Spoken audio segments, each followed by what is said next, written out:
It's hometown week, and Zach's got quite the decision on his hand. Let's get into it. Season 27, episode 8 of The Bachelor.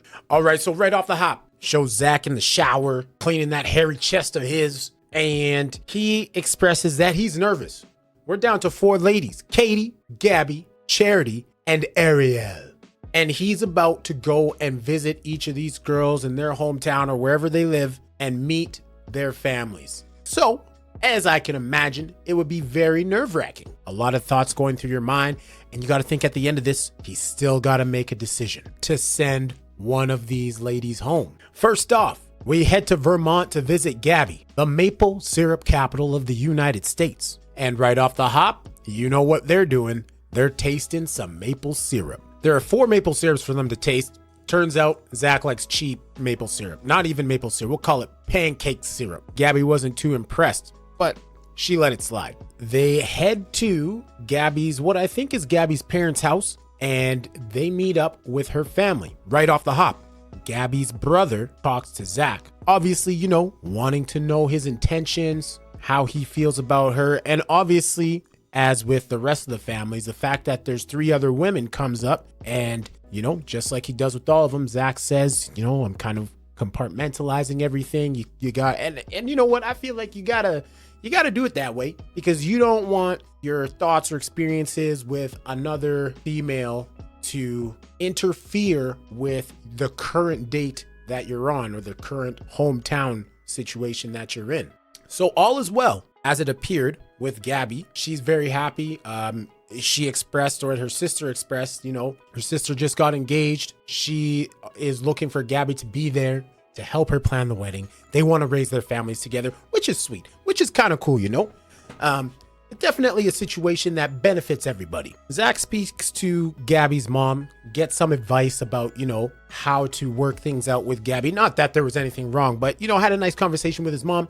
Overall, that situation looks like it went well. Next up, we're in NYC, baby. That's right, New York City, to meet up with Ariel and to meet her family. Ariel expresses, her parents are immigrants. They come from the Soviet Russia, where they were persecuted for being Jewish. So they found themselves not only a life for themselves in the US, but a good place to raise their children. They take a walk through a park. I honestly can't remember what park they said it was, but they go do some New York things, get some pizza. Then they head over to a Jewish deli where Zach consumes a cow tongue sandwich, beef tongue sandwich. And when I think about it, I might have had a cow tongue sandwich myself once upon a time. But from there, they head into a little lounge, a speakeasy, if you will, where, they continue to connect and talk. And Ariel tells him, you know what, my brother, he's a hard ass. He is very protective of me. So he's probably going to ask you some hard questions. Zach, of course, is nervous. That's the kind of thing you got to worry about when in a situation like this. It can't come as a surprise that there's going to be some overprotective older brothers. It's just the way it goes, the name of the game. So they head on over to a Brooklyn winery to meet Ariel's family. First up, Ariel's brother Bobby and his partner take Zach to go have a chat. This, honestly, it was kind of a cringe conversation. I understand the brother is protective and everything like that, cares for his sister. I get all that. I understand. I love it. You love to see it. But this man's out here when's her birthday? What's her middle name? I understand the process is unorthodox, as he explained. But my guy, why don't you ask questions getting to know Zach as opposed to, if he knows your sister's birthday? You think that with time, if they were to get together, that he is not going to know or find out when her birthday is or what her middle name is or what her stuff like that is just, I don't know.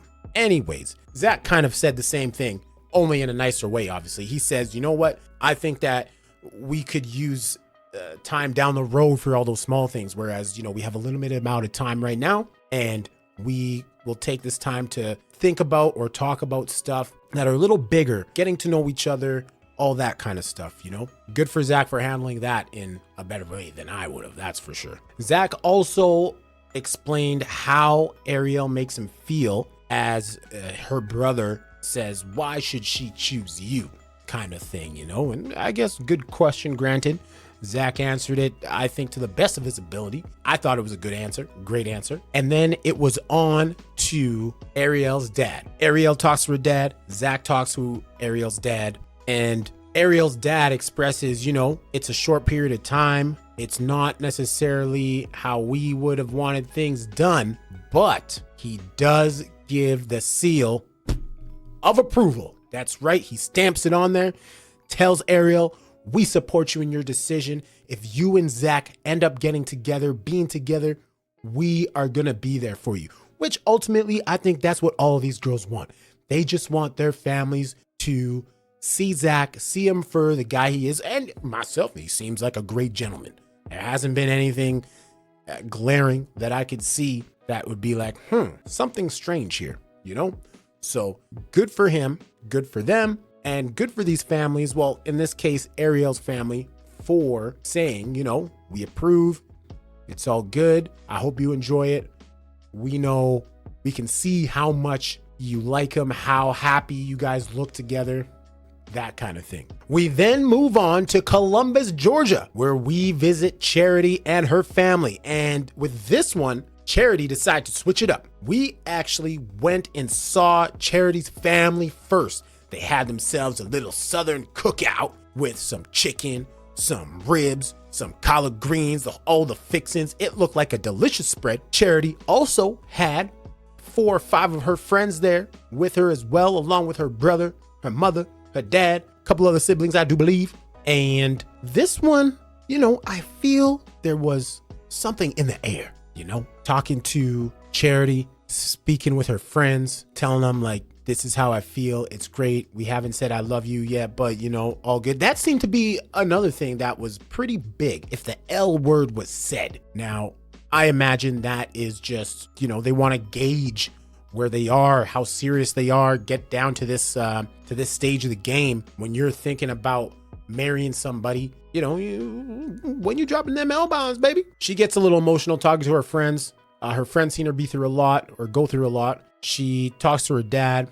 Dad kind of asks her the same thing. Dad seems like a chill guy, whatever. And, you know, Zach talks to her brother. Same kind of thing. It didn't really seem too, what's the word I'm looking for? It was very laid back, which is fine. There's nothing wrong with that. It just, I guess, just compared coming from Ariel's visit or visiting Ariel to visiting Charity, it was quite the difference.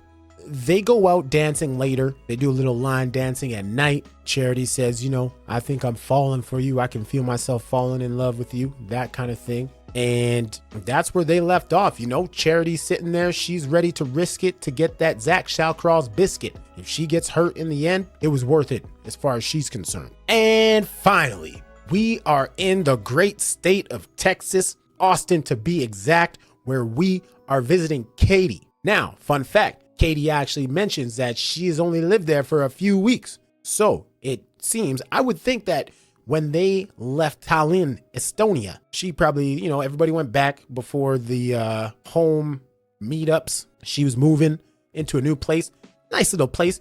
And as well, Zach happens to live in Austin, Texas as well. So I think this is quite the situation, good situation where Zach can get a full feel for what it would be like to be with somebody in his hometown, that kind of thing, the day-to-day, all that kind of stuff. And quite frankly, it was hilarious because she had him putting together IKEA furniture, fixing light bulbs, grabbing stuff from the top shelf, all that kind of stuff. It was hilarious. Zach seemed to enjoy it, not gonna lie. He seemed like he was down for the cause. It was cool. It was awesome. It was fun. Later on, they go meet Katie's family, as obviously no dad in the picture. Biological dad left after 4 months, and her stepdad left when she was 14. So, you know, it's been her brother, her mom, and, you know, other parts of her family, but mainly the 3 of them getting through things, growing up and that kind of stuff. So Katie feels very close to her mother. She needs the approval of her mom. So they meet up. Everything seems real cool. Her family seems real nice. You know, Zach, again, he's a gentleman, saying all the right things, meaning all the right things. And Katie talks to her mom. Zach talks to Katie's mom. And Katie goes back and she says, Mom, tell me, Mom, I need to know, how do you feel? And at first, I feel like she was trying to play Katie's mom. I think she was trying to be like, well, you know, he is charming, he's good looking, he's well mannered, all that good stuff. He comes from a nice family. I think that he is perfect for you. I can see him integrating with our family, no problem. And from there, Katie was ecstatic. She then goes on to tell Zach that she's falling in love with him too. Everybody's happy. I honestly think this is a 2-horse race at this point. After seeing those 4 home visits, I think this is a 2-horse race between Ariel and Katie. That's just my personal feelings. All right, baby. So we're back in LA, back at the mansion where Zach gets a visit from Sean because he says he needs some advice. And in the end, he just explained where he went for the home visits, and that was about it. I don't think there was any helpful advice given whatsoever from Sean's visit. But you know what? Hey, he got to see a buddy. It's all good. And Sean got some airtime. But from here, Zach has a huge decision to make as the rose ceremony is coming up. So let's get right to it. That's right. 4 women vying for 3 roses. Who's it gonna be? How's it gonna go down? First rose goes to Ariel. Second rose, 2 of 3, goes to Katie. That's right, I'm telling you, that 1-2 punch. And the third rose, with near tears in her eyes, went to Gabby. That's right, adios charity. It's been a slice. We've got Gabby, Katie, and Ariel all left. Fantasy Suite next week. Who's it gonna be? There's gonna be big drama. You don't wanna miss it. Hit subscribe, hit like. Thank you for watching. This has been your 5-minute fix.